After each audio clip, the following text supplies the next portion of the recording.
Selamat pagi, perkenalkan nama saya Dodi Pramono. Saya akan menjelaskan pengertian confined space. Banyak yang harus kita ketahui apabila bekerja di area atau daerah kerja yang ada di dalam suatu ruang terbatas. Banyak sekali contoh-contoh area yang bisa kita ambil. Misalnya bekerja dalam tangki, sumur, boiler, dan lain-lain. Terpenting adalah kita harus mengenali bahaya-bahaya apa saja yang kemungkinan terjadi dan apabila kita bekerja pada area ruang terbatas. Baiklah, mari kita pahami pengertian confined space dan langkah-langkahnya. Langkah pertama, kenali bahaya bekerja di ruang terbatas. Kedua, pahami apakah yang dimaksud dengan ruang terbatas. Pengertian confined space atau ruang terbatas adalah ruang tertutup atau sebagian tertutup yang bertekanan atmosfer dan tidak dimaksudkan sebagai ruang kerja. Serta suatu saat mungkin memiliki atmosfer yang mengandung tingkat pencemaran berbahaya atau memiliki kekurangan atau kelebihan oksigen, menyebabkan penghisapan dan memiliki cara terbatas untuk masuk dan keluar. Contohnya seperti di atas tadi yang kita sebutkan, yaitu tangki, sumur, boiler, dan seterusnya. Kemudian kenali ruang terbatas di lingkungan bekerja. Untuk itu diperlukan seorang petugas yang terlatih dengan baik dan memiliki pengetahuan yang luas tentang ruang terbatas untuk melakukan identifikasi ruang terbatas. Laporkan ruang-ruang secara umum masuk dalam kategori ruang terbatas kepada petugas yang ditunjuk oleh perusahaan untuk segera dilakukan identifikasi sekaligus daftar. Lalu, waspadai gas beracun. Waspadai bahaya yang berkaitan dengan atmosfer di ruang terbatas. Bahaya atmosfer ini adalah salah satunya berupa gas beracun atau udara yang mengandung bahan pencemar pada tingkat yang berpotensi membahayakan manusia.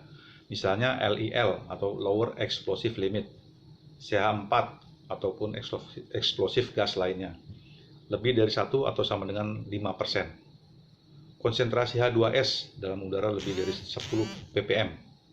Konsentrasi CO dalam udara lebih dari 25 ppm. Residu minyak atau bahan kimia lainnya yang mudah terbakar. Kemudian waspadai tingkat bahaya konsentrasi oksigen yang rendah. Menipisnya konsentrasi oksigen karena desakan karbon dioksida, nitrogen atau gas lainnya dapat membuat sesak napas dan pingsan. Tingkat konsentrasi oksigen pada ruang terbatas berpotensi membahayakan jika konsentrasi oksigen di dalam udara kurang dari 19,5%. Pastikan tingkat konsentrasi oksigen tidak berada di luar range atau jangkauan antara 19,5% sampai dengan 23,5% dari volume udara. Lalu waspadai bahaya tingkat konsentrasi oksigen yang tinggi. Tingginya tingkat konsentrasi oksigen di dalam udara dapat memicu terjadinya kebakaran atau ledakan. Hal tersebut dikarenakan oksigen merupakan salah satu unsur pembentuk api selain panas dan sumber penyalaan. Sehingga dengan tingginya tingkat oksigen dalam udara akan meningkatkan kemungkinan terjadinya kebakaran atau ledakan jika panas dan sumber penyalaan cukup untuk membentuk api. Tingkat konsentrasi oksigen berpotensi membahayakan jika konsentrasi oksigen di dalam udara lebih dari 23,5%. Pastikan tingkat konsentrasi oksigen tidak berada di luar range 19,5 sampai dengan 23,5% dari volume udara. Kemudian waspadai bahaya yang berhubungan dengan peralatan. Bahaya ini kemungkinan bersumber dari isolasi peralatan dan peralatan yang kurang tepat, misalnya perkakas listrik, portable, mixer, atau shaker. Bahaya yang bersumber pada peralatan ini akan dapat diidentifikasi, salah satunya dengan cara membuat analisis keselamatan kerja yang benar sebelum pekerjaan di ruang terbatas dilakukan. Kemudian waspadai bahaya yang berkaitan dengan akses.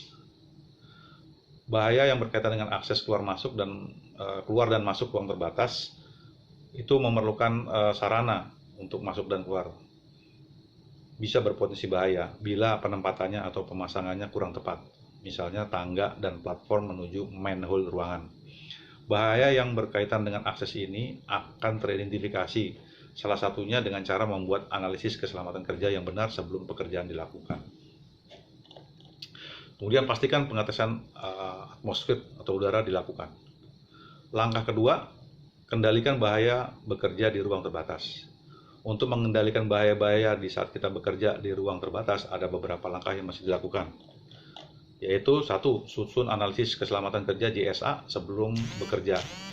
Kemudian 2, lakukan pemantauan udara secara interval. 3, pastikan orang yang berkompeten yang bekerja di ruangan terbatas. 4, isolasi bahan pencemar dan sumber energi lainnya. 5, harus ada standby person di tempat. Seorang standby person tidak boleh merangkap tugas lain selama pekerja lainnya bekerja di ruang terbatas. Dia harus menjaga komunikasi secara kontinu dengan mereka selama pekerjaan berlangsung. 6, supervisor harus mengawasi langsung pekerjaan di dalam ruang terbatas. Kemudian langkah ketiga. Yang pertama, menyusun rencana keadaan darurat sebelum bekerja di ruang terbatas. Kemudian susun rencana penanggulangan keadaan darurat. Yang ketiga, tentukan tindakan pengamanan dalam usaha penyelamatan. Prosedur penyelamatan harus menjelaskan tindakan apa yang harus diambil bila petugas penolong harus memasuki ruang terbatas. Hal-hal yang berlaku bagi pekerja juga akan berlaku bagi orang yang memberi pertolongan. Misalnya, jika atmosfer di ruang terbatas kurang oksigen, maka rencana penyelamatan harus mencakup tindakan pengamanan untuk keadaan tersebut. Kemudian yang keempat, siapkan peralatan keselamatan penanggulangan keadaan darurat. Kelima, pastikan akses pertolongan darurat memadai. 6, pastikan fasilitas keadaan darurat memadai. Di antaranya fasilitas pertolongan dan medis, kemudian hasil penilaian risiko, letak geografis ruang terbatas, serta penyelamatan dan fasilitas pertolongan pertama. Ketujuh, pastikan kompetensi pemberi pertolongan darurat. Kedelapan, ikuti prosedur penyelesaian pekerjaan di ruang terbatas. Langkah keempat, lakukan pekerjaan di ruang terbatas dengan aman. Pastikan izin bekerja di ruang terbatas dimiliki, artinya pastikan izin bekerja di ruang terbatas dimiliki. Yaitu orang yang terlatih secara penuh dan berpengalaman di ruang terbatas harus tetap mengisi izin masuk secara tertulis. Lalu pastikan JSA disusun sebelum pekerjaan di ruang terbatas. Pastikan hanya orang yang berkompeten yang bekerja di ruang terbatas. Patuhi semua rencana keadaan darurat, lalu dilarang masuk ruang terbatas tanpa surat izin. Jangan lakukan pekerjaan dalam ruang terbatas bila tidak aman. Demikian penjelasan dari saya. Terima kasih. Selamat pagi.